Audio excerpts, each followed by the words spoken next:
Yes, Madhura ji. Namaste. मधुरं मधुरेभ्योऽपि मङ्गलेभ्योऽपि मङ्गलम् पावनं पावनेभ्योऽपि हरे नामैव केवलम्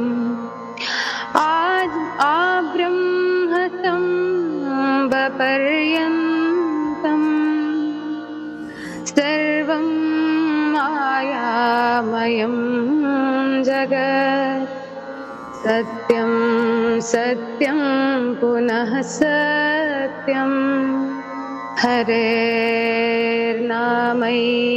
केवलम्. Amazing. You have a very sweet voice. So, how was your workshop experience? Please share with us. Yeah, actually, I felt very happy because after 15 years, I'm listening Kanpur sound once again. But it gave me the relaxation. I love music. So, thank you.